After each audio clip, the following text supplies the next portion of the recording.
Riddle me this, riddle me that. McFarlane just released a brand new bat. Here's a look at the brand new McFarlane Toys DC Multiverse, the Batman Forever's Batman.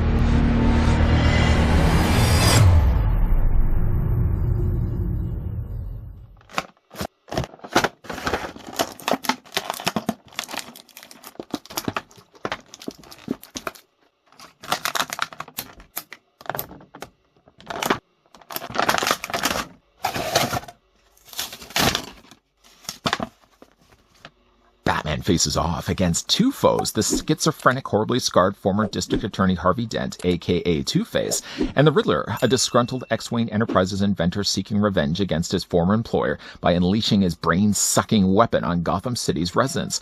At the Cape Crusader also deals with tortured memories of his parents' murder. He has a new romance with psychologist Chase Meridian. Sorry I'm late, guys. My beeper didn't even go off. If only somebody would have turned at least on the bat signal. Just before, of course, we get a closer look at the new DC Multiverse, the Batman Forever Sonar Suit Batman, which right away is a bit of a strange choice that McFarlane would have gone with this one and not just a regular suit for Val Kilmer. Still, though, the figure is going to stand at about 7 inches in height, or about 18 centimeters tall. I was really surprised to find all 4 figures at my local Toys R Us. Just going there after work, expecting to find next to nothing. Sure enough, I found a whole bunch of Black Adam figures that weren't selling whatsoever. Just happened to look to the top shelf, and looking back at me was Jim Carrey's Riddler. Well, sure enough, I looked over and kind of stashed behind everything, so I think somebody had the plan in mind to probably pick up all the 4 figures. They were kind of stacked on their own, and then in front of it were all these other boxes, which usually right away is a telltale sign that somebody has hidden it with the idea to come back for it later. Yeah, sure enough, they had Two-Face. Sure enough, they had Riddler. Sure enough, they had Batman. And they also had Chris O'Donnell's Robin. So I've dove to the front register. I didn't really dive. I wasn't really running all that fast. But if anybody had the idea to go back later and pick up the set that they stashed, I had to be the bearer of the bad news. I've already claimed them. And they pay money for them, so I wasn't necessarily stealing them. But yeah, I beat you to it. Bringing in some of the other Batman figures. Now, some of these, in fact, most of these have all been released as part of the Batman 6-pack. George Clooney's Batman, for example, was one of those notable characters along with the sonar suit Val Kilmer. So right away, again, it's puzzling to me that they chose not to include a regular suit for Batman, considering the sonar suit was already released as part of that 6-pack. And FYI also as well is that sonar suit as part of the 6-pack was a better painted figure than what we're getting here. There's some weird color choices that they went with when it comes to gloves. The cowl, we'll talk all about more of that in a moment. Bringing some other Batman figures in as well. Here's what he looks like with the Christian Bale Batman. Was also part of the Bane wave, which is the way that I got this figure. It was also part of the 6-pack. The one figure, the notable exception to that, was also the Michael Keaton Batman. Not that Michael Keaton wasn't part of that 6-pack, but the regular Michael Keaton suit from the 89 movie was the one that got packed in that set. This one just happens to be the tie-in for Flash. It at least is, though, my stand-in for Keaton for release right now. I already know right away we're not going to be making much progress when it comes to building the Knightmare Bat. The only part that comes included with Batman is the Knightmare Bat's head. I guess it is probably the coolest part, because the only other things that come included with the other 3 figures is the body and a couple of wings. At least the Bat head is a little bit more interesting. Now, initially, I wasn't really even sure if I liked the idea that the Knightmare Bat was going to be the BAF. I was kind of thinking to myself, could they have not have done other things, like maybe like the mind control blender for Riddler, a little bit smaller version of that, or maybe even like the safe, or even maybe one of Two-Face's goons, a slightly taller version. They probably could have done those as one of the notable BAF pieces. The Bat was kind of, for me, like, did they really need to release this? Although the more I look at it, even just as a standalone Bat, it's pretty cool. It's pretty cool. It does have, of course, an open and closed mouth. It's decently painted, too. The top and the bottom of his teeth, some glowing eyes. I know right now we're only really looking at a bat head. Keep it away from Ozzy Osbourne, whatever you do. Let's just put it off to the side. The figure also comes, of course, included with a trading card. The trading card does have what I feel to be the better-looking suit. Just the regular suit, which actually really isn't that much different than Michael Keaton's suit, other than just a little bit of changes, though, to the costume. For the most part, it's pretty much similar. The back of it, though, does give a pretty long, lengthy read-up, which is at least specific to the actual movie. It's not just some generic read-up of Batman. Real name, though, is Bruce Wayne, in case you didn't already know. Of course, we'll just put the card off to the side. I mean, this is obviously source material. I don't mind in this case that they're actually using a photo, because, of course, the photo is taken from the poster. I wonder, though, because I haven't obviously opened up the other 3, if the rest of the poster is going to be like kind of what we did with the Batman and Robin, for example. If you put like all the cards together, hey, look, it's a donkey. No, it actually was the poster of Batman and Robin. I wonder if they're going to do something similar to the Batman Forever. Well, time will only tell. Figure also comes included with a display stand. of course, for the figure itself. The figure also comes included with a larger stand, not for him necessarily, but for eventually when we do build the bat. The bat can't just fly on his own unless it's possessed, or if you have yourself a fishing line that could be dangled down from the ceiling, I suppose you probably could suspend it that way. But what they did instead was that they give you the base and then they give you a post. Between those two, you can actually take yourself the bat once it's built, obviously other than just a head. Have yourself the bat so you can have it kind of just displayed behind Batman. Even if you don't even want to display it along with Batman, it's just a kind of cool looking bat. Not a bad looking bat. So let's move all those things out of the way. The thing that also comes included with Batman is a whole bunch of batarangs. Some of them aren't the strongest of plastics, like this one right here. It's a pretty flimsy bit of plastic that they're using for it, and unfortunately, with the hands that he has, so he gets basically 2 closed fists, and then he has 2 gripping hands. In preparation of this, I've already taken the liberty of removing one of the hands in favor of a gripping hand. Even with this hand now replaced, he barely holds onto the batarang. It's just, the hand is too big, the batarang's too small. You kind of have to tuck it in between the fingers and the thumb, and he just barely holds it. I'm being careful not to drop it, because I know if I drop it, it's going to take forever for me to find it. So he doesn't hold that one as easily. I mean, I guess you probably could fight it down a little bit further, but the plastic being so thin like this, I'm almost even worried. Oh, there it goes. There it goes. See, I knew it was going to happen. I'm worried that the plastic may actually break. I'm not as worried necessarily with the larger batarang, which I believe is the one that he uses at the very end of the movie. Blind as a bat. He chucks it to the very top and basically just destroys it. I don't know how that necessarily reverses the process and causes, obviously, Edward Enigma to have his head kind of make it larger like that. But he basically throws this batarang to the very top. And then I guess U2 just sings in the background. This is a little bit more of a harder plastic. It still is a little soft, but it's a lot easier for him to hold. And then we just take basically that, and it fits into his hand. Kind of really throws it like a propeller blade. Just be careful this time not to drop it on the floor. Yeah, he just barely holds it. Just barely holds it. The last thing the figure also comes included with is the grapple line. Now, I believe this is the line that he uses to latch onto the side of the building when the safe is first being pulled up at the beginning of the movie. Fires this, launches. I don't know how somehow this safe he's inside just happens to swing right back perfectly into the hole it came out of and slides right back into the track where it came from in the first place. This is not removable, by the way. It's cast in the same silver plastic. And of course, you can fit that into his hand as well if you don't drop the figure in the process. Slide the handle in his hand grip like that. I don't know what it is. There's just something about this hand. It doesn't seem to work all that well with the batarang. It certainly doesn't work very well to hold the handle. It almost seems like the handle is way too big. Anyways, though, let's move all the accessories out of the way. We'll get a closer look at the Batman. Now, I'll say right away, the positive things I like about it is the head sculpt looks really good for it. Does it look like Michael Keaton? I feel like it looks like Michael Keaton. Now, with the sonar suit, he's got also the little slots there on the sides of his helmet. The original Val Kilmer version of Batman would have just had a regular straight cowl. The problem here comes, there's some stuff to kind of digest and unpack here. First of all, like the fact that they chose the sonar suit when we already have a sonar suit is probably the first one. The second thing, though, is that the Batman release from that 6-pack actually had a better looking painted costume. It was a little bit lighter of a blue than this, and in the movie, it should really be a lighter blue, and not so much this kind of purplish blue that we get here in this figure release. And also, too, like his cowl and his neck should match the same colors. 6-pack did it. I don't know why the singular release didn't get the same sort of treatment. I mean, if they wanted to make it separate from the other one, so the other one looks very much different from this one, why wouldn't they have just not given him the regular costume instead?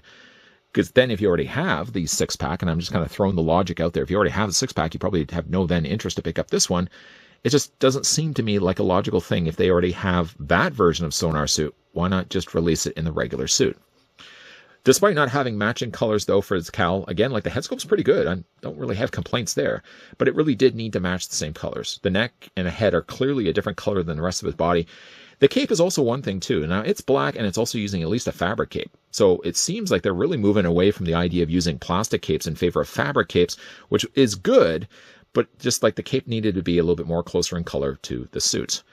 His utility belt is also something that's a little bit different of a color, too. It's silver now with a gold emblem there on the front. I think, in fact, like the original one also had that as well, but it was probably a little bit more matching in colors just because like the color of the suit was already lighter, that the utility belt, even if it's still the same gray, would have matched a little bit more nicer. I mean, for what it is, I do like the coloring of the blue, but it just doesn't suit necessarily a Sonar suit Batman. If it was going to be like as a repaint, which I guess you could say this is a repaint to the original figure release, it just, if you want to have this be the definitive Batman, the color choices I feel are just a little bit off. Now, the lower boots are also something that's a bit different in color. Obviously, they're using a matte black here. They're using a matte black for the gloves and a matte black for the headpiece. Just doesn't quite jive really with the rest of his body. For the figure's articulation, though, Batman's head is going to be on a ball joint. So if you're familiar with the other Batman, you're pretty much going to be familiar with this one. The head looks up about that high, and it looks down, and you can also rock it back and forth as well. The upper torso is going to be on a ball joint, and a very generous ball joint. The lower abdomen is also the same. The arms do come out. They're a little tighter on this figure, which is not necessarily a bad thing. The arms rotate all the way around on both sides. He has a swivel at the bicep. He has a double hinge on the elbow, and the hands rotate all the way around. The legs split out, and you probably can already hear when they split out, there's a very loud ratchet joint working behind the scenes. He does also have, of course, the lower trunks. They're a softer plastic. They do look like they're a little baggy on the sides, especially when you start to rotate his torso back and forth like this. They could be a little bit smaller, I suppose, in size, but I guess to accommodate really the thickness of his thighs, it probably works the best way, this way. Legs move forward, legs move back. There's a swivel at the top of the thigh, double hinge on the knee. No articulation for the boob, just because it's a continued sculpt from the rest of his calf. There is, though, an ankle pivot back and forth, an ankle rocker, and the figure does also have toe articulation as well. Now, I don't have the 6-pack Batman set. To even pay that prices of what the set's going for right now, I couldn't justify it. I think probably to get that set, you're probably looking at well into $200, which again would have pretty much all most of the figures I already have in my collection. It would have the Pattinson Batman. It would have the Affleck Batman. It would have the Bale Batman. The only thing that would be different is it would have the original Michael Keaton Batman, which I don't have. I only have the Flash stand-in right now. So based on that, if I already had picked up the 6-pack, I would have already said, like, the 6-pack version of the Sonar suit is much better of a painted figure than what we're getting right here. For that to be already the case, that this figure already technically exists in the canon of what we're getting for figures, I just don't feel like to release 4 figures, and only 4 figures from this first wave, and I probably will talk a little bit more about that when we look at the Riddler and the Two-Face. I think there's definitely a step where they could go to like a Platinum Edition, releasing like the white suit version of Riddler, and also like the Carnival top hat version of Two-Face. They probably could release those as Platinum Editions. I just don't know if I would have picked necessarily... First of all, I don't know if I would have picked Sonar Suit Batman, because we already have that figure. A regular suit Batman would have been the one that I think most collectors probably would have wanted, being that they already had the chance to pick up that 6-pack. And even then, if you had already missed your chance on getting that one and you just don't want to pay the prices, say this is your only example of getting a Sonar suit in your collection, the colors are just honestly off. The color of the cowl, the color of his gloves, and even like the color of his boots just don't match the colors of what they should be. And also too, like the coloring of his suit should be a lot lighter than what it is. The color is good, the color isn't good for Sonar suit Batman. On the one hand, I missed my chance to get that 6-pack Batman set, and I'm not paying the crazy stupid prices it's going for now online. So I finally now can say I have a Sonar suit Batman to be displayed with all the other movie tie-in figures. On the other hand, though, the Sonar suit really only appears at the end of the movie when Batman's first introduced to Robin, and they have to go, of course, to Edward Enigma's island lair. Batman flying the Batwing. Robin, who, again, I want to remind everybody, was formerly a trapeze artist, somehow can drive the bat boat. Maybe has pretty simple controls inside, just has a steering wheel and some gears. I don't know. I don't think, maybe Batman kind of simplified things with the idea that maybe down the road somebody else would have to drive the bat boat. The point is, I'm trying to make, though, after that long-winded detail, is the Batman in the Sonar suit only really appears in the end of the movie. If you're looking at the run time for how long he's wearing suits, the regular suit really is the one that takes up the majority of the movie. You would think, though, with 4 figures only being released in the Bath set here, that they would have not chose the regular suit. I mean, obviously, they already have the tool available for this version of the suit, but for those that have already picked up the 6-pack, already has right away a better-looking Sonar suit, I don't know would be as interested to get this one unless they're specifically going to build the Bat. The Sonar suit definitely is looking better, though, in the 6-pack, and I have this one at least for right now. Maybe eventually, if the 6-pack gets dropped in price, or somebody is just goes easy on me and I can buy it for a cheaper price, maybe I would get myself a better looking Sonar suit. This one at least is a stand-in for right now, but it's admittingly not perfect. The coloring of the cowl is really like the most jarring thing. It really should match the colors of the rest of his suit. And even then, the color of his suit isn't quite the silver that it should be in the movie. It's kind of this, it's a good color, but it just doesn't match necessarily if you want it to be the movie costume color. Kind of this purplish blue that they've used for the majority of it looks more like, if anything, like a variant of a Kenner figure. Like if you got a movie Batman, Kenner eventually would just release that mold again in a different color suit and call it a different colored name. This on paper is Sonar's suit, but like from the practical standpoint of things, the colors are way off. The head sculpt is good, but again, like I just think that the rest of the coloring of the rest of his body just doesn't quite match with the cowl and the gloves. It could have been there, just again because they already have the mold in place. I would have just been fine, honestly, that they just literally took the figure from before, used the same colors of the plastics, and just simply re-released the figure again for the people that missed their chance the first time. What do you guys, though, think of Sonar Suit Batman? Let me know down below in the comments section. Do you also feel that the regular suit of Batman would have been perfect for, especially considering this is a 4-pack, where we have a regular Two-Face, a regular Robin, and a regular Riddler? If a chance down the road happens where we get Platinum Editions, and I'm probably going to talk more about that for Two-Face and Riddler, of a white-dressed Riddler and the top-hat Carnival Two-Face, yeah, I mean, there's obviously opportunities down the road, but I think right away Batman should have just been in his regular fatigues, not the Sonar suits. If you guys did enjoy this video, why not throw it a like? You guys want to stick around for more so? I hope so. We're still going to have the reviews, of course, of Robin, Two-Face, and Riddler. I don't know necessarily in that order, but certainly you want to make sure you're coming back to this channel by hitting the subscribe, by turning on the bell, by coming back. As always, thanks for watching. See you guys next time.